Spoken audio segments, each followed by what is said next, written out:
everyone, my name is Robert and you're watching That's the Movie. So today I'll be reviewing The Secret Life of Walter Mitty. The Secret Life of Walter Mitty stars Ben Stiller and is also directed by Ben Stiller. And it's written by Steve Conrad. And it's based on a short story by James Thurber.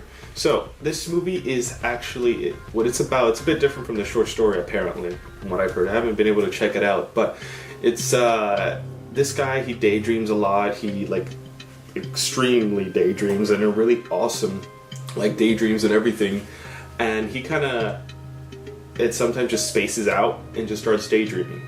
You know, just the world is not as awesome as his daydreams. He kind of daydreams things that he wished would happen or from something he heard, etc.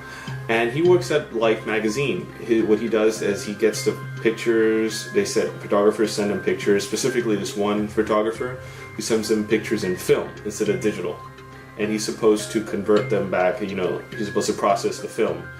And the thing is, the photographer, who's played by Sean Penn, sends him, they kind of know each other, kind of like friends, but not personally, they haven't met, they just only through letters and stuff and the photos that he sent. Because he feels that Walter Mitty, which is played by Ben Stiller, really appreciates Sean Penn's character's work.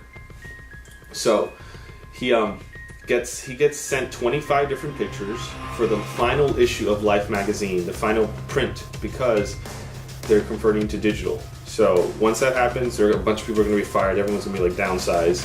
So for the final copy, it's going to be, you know, about the picture, the best picture. And in the 25th one, okay, the 25th picture that he takes is supposed to be the best one, and that's supposed to be the cover for the final magazine of Life magazine.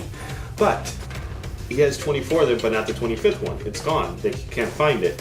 So he has to track down the photographer. The photographer goes all over the place. And in fact, he was in Greenland or Iceland and stuff, and he has no way to contact him through phone or anything like that. So he has to find a way to get there, and eventually he just decides, I'm going to take a trip there. He's going to take an airplane to Greenland and all these other places, and he kind of just goes on an adventure. So then that's what the movie is just about. Walter Mitty just exploring the world. So this movie, let's get started on it with the writing. It's based on James Thurber's short story, The Secret Life of Walter Mitty, and I actually really like this movie. A lot of people disagree with me, probably. Maybe some will agree with me, but I think a lot of people won't like it as much. I think it's not that good, but I thought it was really awesome. I thought it was brilliant. It was one of my favorite movies of this year, and it was just great. I got the privilege to go see it at a screening, probably a few days ago actually, and it was Ben Stiller was there, and he was having a Q&A, and people were asking him questions and stuff. It was really cool. He's really short in person. I didn't know that, and I liked the movie. I really did like it. I thought directing was probably one of the best parts, and visually everything was just awesome. The cinematography, it was just great. So was the editing. It was really awesome. But anyways, let's get back onto the writing stuff. So this was written by Steve Conrad, and again, it was based on the short story by James Thurber, and I really liked the writing. I thought it was really good. It had its very humorous moments, and it had its very serious moments. Again, this movie was not a comedy at all. It was not a Ben Stiller comedy. It wasn't a Zoolander or anything like that. It was kind of a bit, Cable Guy was a bit more dark humor, but it had its very serious moments. I thought the most of this, when I came out of this movie, I felt inspired. Oddly, I felt like I wanted to go and just travel the world for no reason whatsoever, just to do it, just to go to Greenland or Iceland or anything like that, just for the hell of it. That's how this movie made me feel. I really liked it. I really liked the movie, and the writing, which is great. There was nothing, it all felt very human. Maybe it was a delivery of the actors, but it all felt very human. The whole story actually pretty much made sense. It wasn't all over the place, and I really liked all the characters. All the characters were well written, and I think Adam Scott's character was probably written the best, because he was just this, he was an ass. That's what he was. He was just an asshole, and he was the antagonist for the first half of the movie, and I thought he did a pretty good job. I always liked Adam Scott. I really liked him in Parks and Recreation, and I thought he was really good here in this movie too. At least being an asshole. I've never seen him do that. I guess he can do it, but yeah, he did it really good, and I enjoyed it. But yeah, the writing, it's good. I liked it. The plot, everything was fine. Probably watch it a second time just to make sure if there was any plot holes. But I think really everything was just laid out there. It was really nice. I enjoyed it. Now, let's get into the directing. So this is directed by Ben Stiller. Ben Stiller's directed some other stuff like Cable Guy. This was probably the most memorable one he's directed. Don't remember all the stuff he's done, but he's done quite a bit. And I liked it. I really liked it. This movie had like awesome visuals. Like the whole movie was just visually like stunning. It was probably the cinematographer and Ben Stiller. Ben Stiller, I think, was focusing more on the actors, not more on the visually, because at least that's what he said. And from what I saw, it felt like very fantastical sometimes, but I don't think he was really focusing on much visually on this stuff. And I enjoyed it. I really liked this stuff, and directing, I really liked it. It was really fun. It was something really bad with it. I mean, oh yeah, he also directed Tropic Thunder.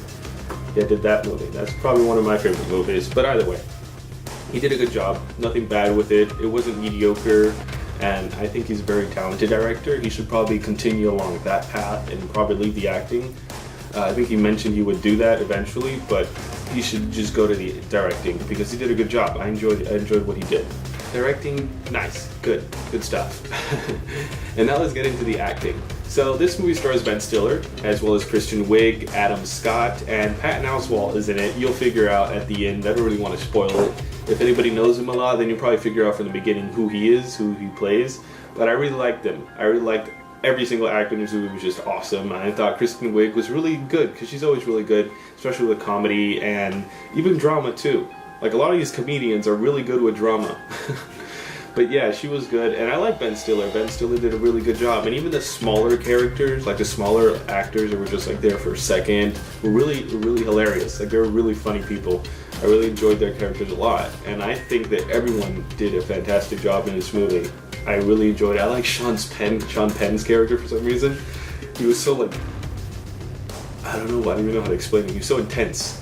And it was such a cool way, like intense and free-spirited at the same time. It was so awesome.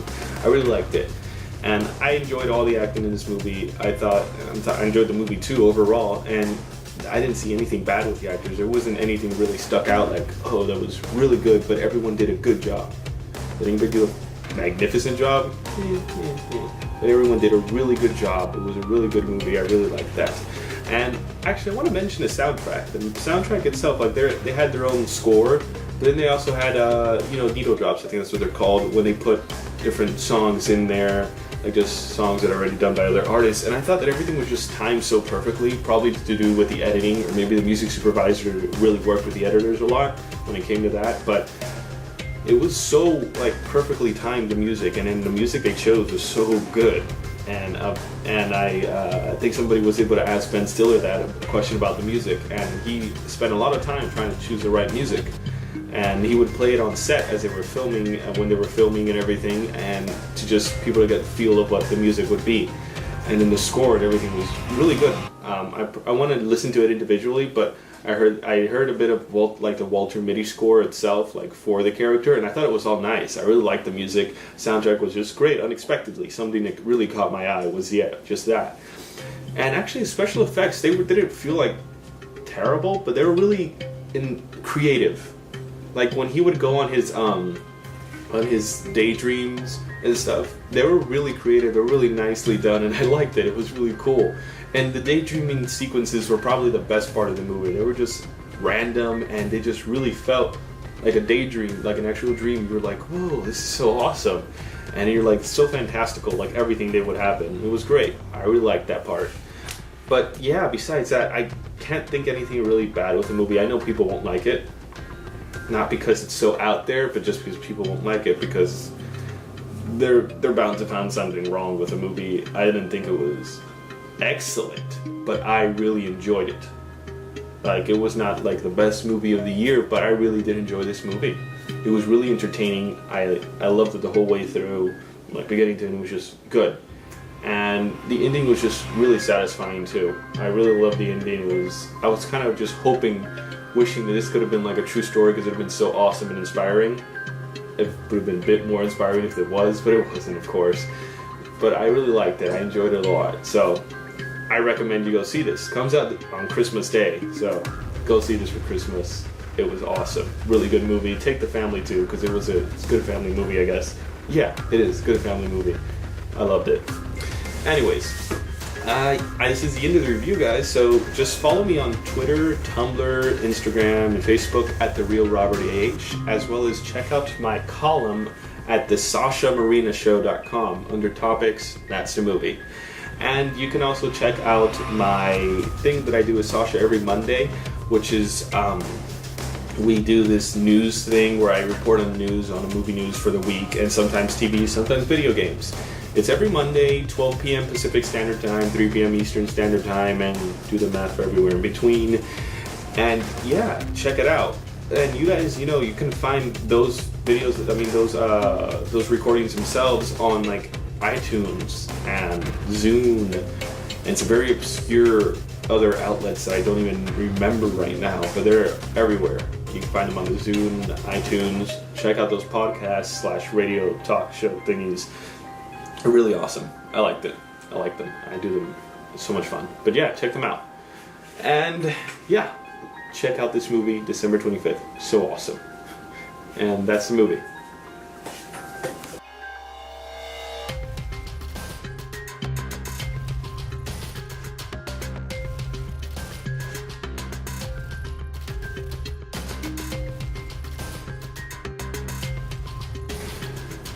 Can you stop? Leave? Seriously? It's running out of battery. Can you just leave? Sorry, Sasha. Anyways,